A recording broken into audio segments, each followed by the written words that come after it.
Assalamualaikum warahmatullahi wabarakatuh.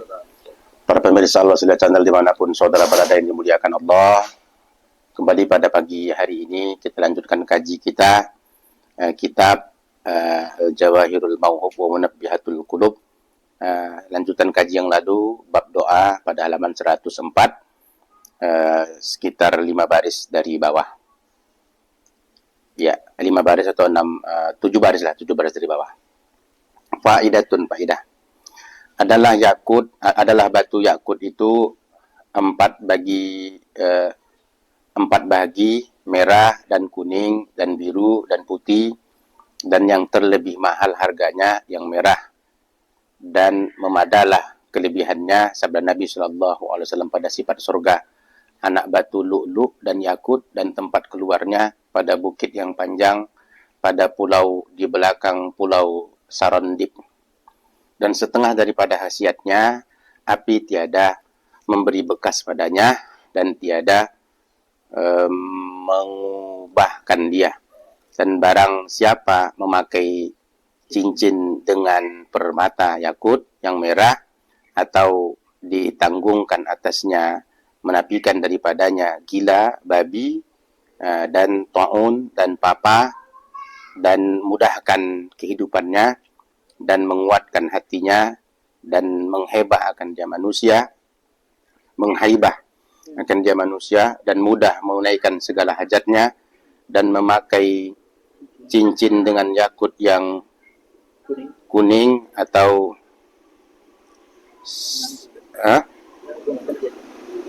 dengan yakut yang kuning atau menanggung akan dia, menegahkan mimpi ihtilam dan menanggung akan yang putihnya, meluaskan rezeki. Wallahu a'lam. Jadi ini kita mengkaji tentang batu yakut nih. Faedah, ada satu faedah adalah batu yakut. Jadi batu yakut itu ada 4 macam. Batu yakut itu 4 macam, ada yang merah, ada yang kuning, ada yang biru, dan ada yang putih kata dia. Kemudian yang terlebih mahal, yang paling mahal kata dia, terlebih mahal harganya itu yang merah, batu yang berwarna merah. Kemudian disebutkan di sini dan memadalah kelebihannya. Jadi kalau kita ingin tahu kelebihannya, cukuplah kelebihannya itu berpedoman kepada sabda Nabi Sallallahu Alaihi Wasallam. Jadi Nabi ada bersabda, kata Nabi, waktu Nabi menceritakan tentang bentuk sorga, sifat sorga, sifatnya bentuk lah, ciri-ciri sorga. Jadi sifat sorga itu bagaimana anak batunya lu'lu'. Jadi batu membuat sorga itu dari batu, anak batunya itu, batu untuk yang membangun sorga itu dari lu'lu', yaitu batu permata tadi lah, lu'lu' dan yakut. Dan tempat keluarnya, jadi tempat keluarnya batu yakut ini pada bukit, pada satu gunung bukit yang panjangnya, bukit yang panjang. Jadi disitulah keluarnya batu yakut tersebut, pada bukit yang panjang, pada pulau, di satu pulau di belakang pulau Sarandib. Jadi ada namanya pulau Sarandib, di belakang pulau Sarandib itu ada satu pulau. Disitulah keluarnya batu yakut tersebut. Yang menjadi pertanyaan, di mana pula pulau Sarandib itu? Tadi saya coba untuk lihat peta Sarandib ini, memang ada disinggung oleh Ibnu Battuta dalam kitab beliau Rihla Ibnu Battuta. Jadi sudah saya telusuri, rupanya Sarandib ini berada di daerah Sri Lanka sebelah tenggara India. Itulah pulau Sarandib itu berada. Disitulah waktu Nabi Adam diturunkan dari sorga. Makanya selalu disebutkan Nabi Adam tinggal berada di India, sementara Siti Hawa di Mekah, bertemunya mereka di Jabal Rahmah. Begitulah. Kemudian kita lanjutkan lagi, dan setengah dan sebagian. Setengah ini sebagian daripada khasiatnya. Khasiat mana nih? Khasiat yakut. Khasiat yakut. Jangan lupa, domirnya tetap ke cerita di awal, yakut, cerita yakut. Jadi dan setengah daripada khasiat yakut, api tiada merah, api tiada memberi bekas. Api tak bisa membakar dia. tak bisa hancur dibakar api, begitulah. Tak bisa hancur dibakar api, kemudian tidak bisa mengubahkan dia, tak bisa berubah, tetap utuh juga kayak maupun dibakarnya. Nah, itulah kehebatan kalau kita ini pakai yakut. Nah, dan barang siapa yang memakai cincin yang terbuat dari yakut dengan permata yakut yang berwarna merah, atau ditanggungkan dia, dibawa lah cincin tadi kemana-mana atasnya, menapikan, dia akan tertolak daripada penyakit gila babi. Penyakit gila babi ini rabies babi. Itulah rabies babi, itu namanya gila babi. Dan taun, penyakit menular, dan papa ini kemiskinan. Dan mudahkan kehidupan. Jadi Allah mudahkan kehidupan kita kalau kita selalu pakai yakut. Dimudahkan kehidupan kita dan mengkuatkan hati. Jadi hati kita ini semakin kuat hati kita, baik hubungan kepada Allah atau mungkin sarana kita untuk dekat kepada Tuhan itu melalui hati semakin kuat.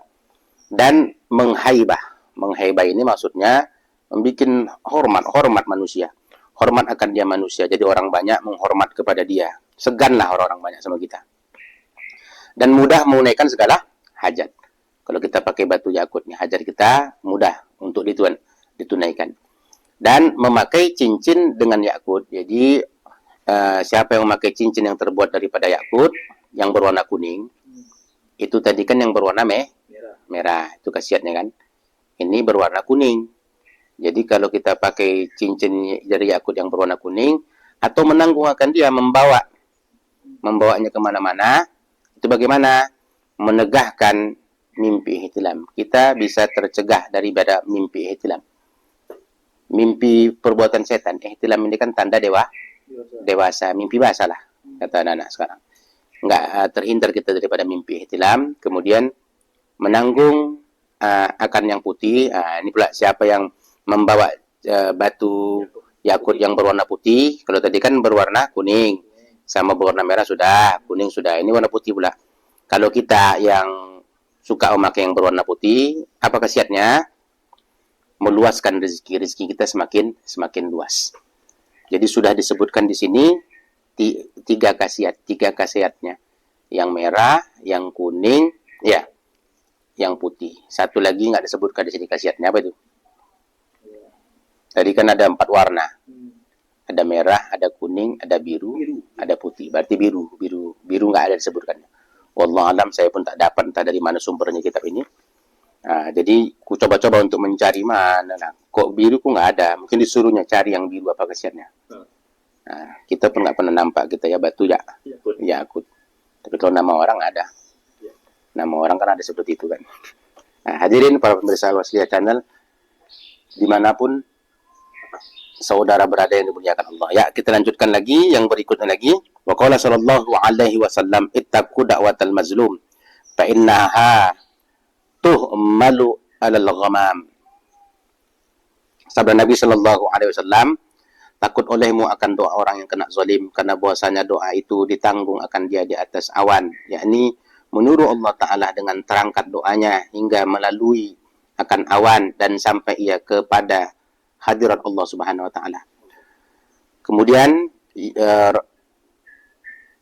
apalagi ya, yaqulullahu wa izzati wa jalali la unsurannak walau ba'dahin.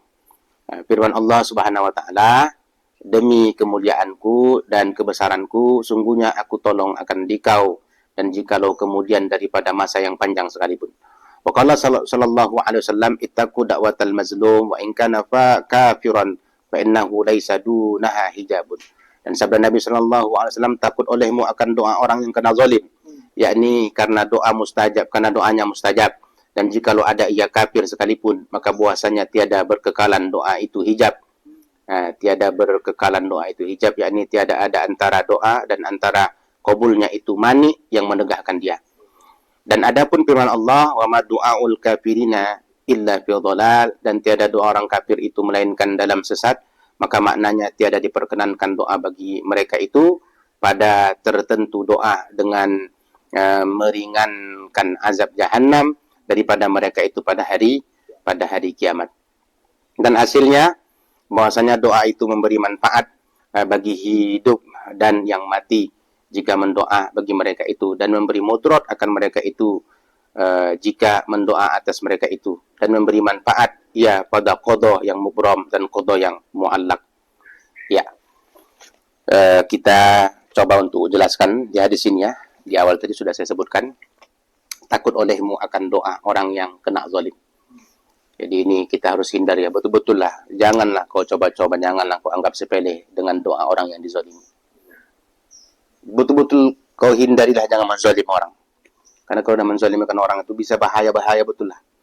Nah, maka kata Nabi, hindari kamu, jangan sampai kau didoakan orang karena kau sudah menzalimi orang lain. Begitu. Takut olehmu akan doa orang yang kena zalim.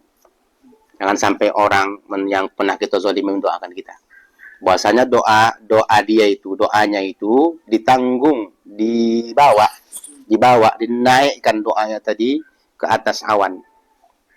Naik ke atas awan sani, yakni menyuruh Allah Ta'ala, Allah menyuruh satu malaikat mengangkat doanya tadi, terangkatlah doanya tersebut, hingga melalui akan awan, sampailah ke awan sana.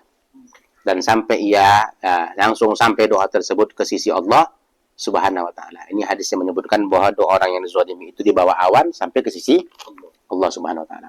Kemudian pada hadis kursi lagi, ini kita baca ini karena ada di situ yaqulullah. Hadis kursi berarti. Jadi firman Allah Ta'ala, Allah berfirman dalam hadis kursi. Jadi yaqulullahu izzati wa jalali ala unsurannak walau ba'dahin. Demi kemuliaanku dan kebesaranku, kata Allah. Demi kemuliaanku dan demi kebesaranku, kata Allah Subhanahu wa ta'ala. Sungguhnya aku tolong akan dikau. Pasti Allah akan menolong engkau. Dan jikalau kemudian daripada yang panjang sekalipun. Walaupun memakan waktu yang lama. Tetap Allah akan menolong kita. Kalau kita berdoa minta tolong, minta permohonan, minta tolong daripada Allah Subhanahu wa ta'ala. Tetap akan diijabah oleh Tuhan. Jadi hadis ini menambah penguat sama kita. Bahwa kalau kita berdoa ini memang Allah kabulkan, cuma bisa kontan, bisa belakangan. Pokoknya tidak ada yang tertolak. Kemudian Nabi juga bersabda, apa kata Nabi? Tadi sudah kita bacakan hadisnya tadi, dan sabda Nabi SAW, takut olehmu akan doa orang yang kena zalim, yakni karena doa mustajab. Jadi jangan kita kembali menzalimi orang, jangan kita zalim-zalimi orang, karena doa orang yang dizalimi itu mustajab, yaitu dikabulkan oleh Tuhan. Dan jikalau ada ia kafir, walaupun orang yang dizalimi itu orang kafir, bukan orang Islam. Jadi kalau dia berdoa, yang kafir tadi berdoa sama Allah Subhanahu wa ta'ala, tetap akan dikabulkan Allah Subhanahu wa ta'ala. Atau dia berdoa dengan Tuhan dia, kan beda Tuhan kita dengan Tuhan mereka. Walaupun Tuhan dia beda dengan Tuhan kita, tapi kalau ditanya, mereka juga tetap menguasai, ada penguasa alam, mereka juga tetap memahami ada penguasa alam semesta ini. Mungkin namanya lain lah. Kalau kita kan Allah, kalau orang itu entah Allah, entah apa-apa lagi lah. Tapi tetap mereka menguasai. Jadi mereka tetap paham mereka tentang Tuhan penguasa alam ini, ke situ mereka minta. Jadi saat mereka minta kepada yang mereka maksudkan tersebut, kalau kita Allah tadi, tetap Allah kabulkan. Karena begitu bunyinya. Dan Nabi katakan, ittaqu da'watal mazlum wa in kana kafiran fa innahu laisa dunaha hijabun. Tahu tuh. Jadi walaupun yang berdoa itu orang kafir, tetap diijabah, dikabulkan oleh Allah sekalipun, kata dia. Maka bahwasanya tiada berkekalan, tiada terus-menerus doa orang yang dizalimi, yang kafir tadi itu hijab. Hijab itu pendinding, yakni tiada ada antara doa. Pendinding, tak ada hijab yang mendindingi doanya. Maksudnya, kata pengarang ini, jadi doanya itu doa tiada ada antara doa dan antara kabulnya itu mani yang mencegah. Ya, tetap dikabulkan oleh Allah doa tersebut. Jadi tak ada yang bisa menghadang sehingga doa orang yang dizalimi tadi walaupun kafir itu tak dikabulkan Tuhan.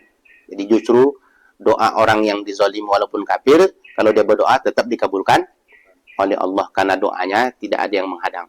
Kemudian adapun firman Allah, sementara ayat yang menjadi dalil firman Allah yang mengatakan bahwa doa orang kafir itu tak bermanfaat, kan ada ayatnya. Mana ayatnya? Wa ma du'aul kafirina illa fi dhalal. Itu Ar-Ra'd ayat 14. Ar-Ra'd ayat 14. Bagaimana dengan ayat ini? Dan tiada doa orang kafir itu melainkan di dalam sesat. Gimana pula tuh doa orang kafir itu dalam kesesatan?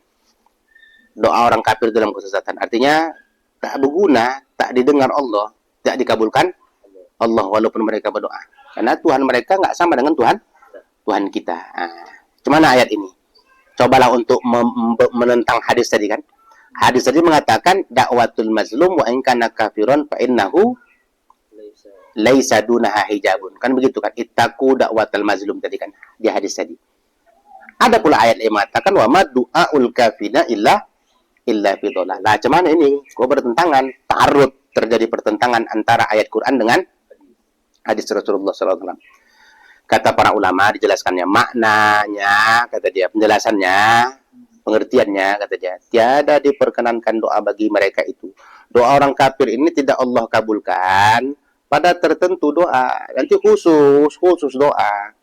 Pada tertentu doa, yaitu kapan itu? Doa meringankan azab jahanam waktu mereka sudah masuk dalam neraka. Minta dihentikan, minta nggak disiksa lagi di neraka dari azab neraka jahanam tuh. Orang tuh minta begitu.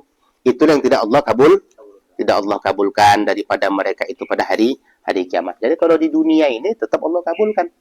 Itu makanya kita jangan heran kalau orang kafir itu pagi-pagi berdoa, entah sama siapa doa dah.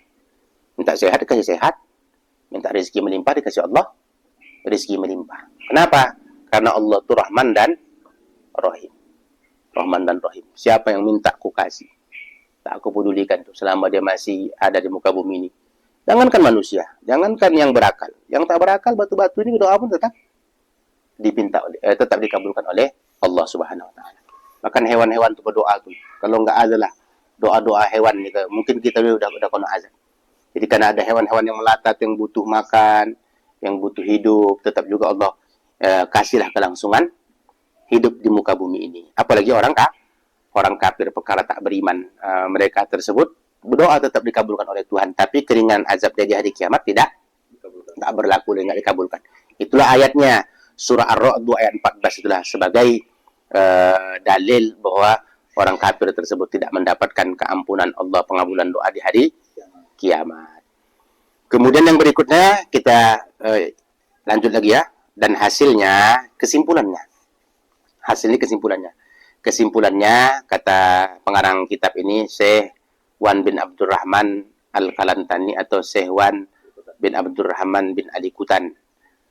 Beliau mengatakan kesimpulannya bahwasanya kata dia doa yang kita pintakan kepada Allah itu ada manfaatnya untuk orang yang hidup.